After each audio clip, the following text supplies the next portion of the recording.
মুফতি আমির হামজা বলেন, আমি শারীরিক ও মানসিক কোনোভাবেই সুস্থ নয়। অন্যদিকে বড়দের অনুরোধে তাদের দাওয়াতও ক্যান্সেল করতে পারি না। তবে আমি কথা দিচ্ছি, পরবর্তী সময়ে পরিপূর্ণ প্রস্তুতি ও আমার যথাযথ ট্রিটমেন্ট নিয়ে মাহফিলে অংশ নেব। মূলত আমির হামজার সেই বক্তব্যটি খণ্ডিতভাবে প্রচার করা হয়। পুরো বক্তব্য বিশ্লেষণ করলে দেখা যায় তিনি নারীদের পর্দার গুরুত্ব বোঝানোর জন্যই এই উক্তিটি করেছিলেন।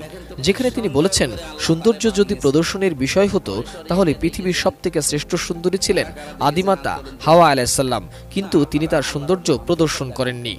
দেখেন তো কি সুন্দর করে আল্লাহ তারে বানিয়েছে। এর চাইতে তাহলে শতগুণে সুন্দরী ছিল আমাদের আদি মাতা হযরতে হাওয়া আলাইহিস সালাম। কি বানিয়েছিলেন আল্লাহ তাকে। 2 নম্বরের নাম পেয়েছে হযরতে জুলাইখা, ইউসুফ নবীর স্ত্রী। 3 নম্বরে নাম পেয়েছে ইব্রাহিম নবীর বড়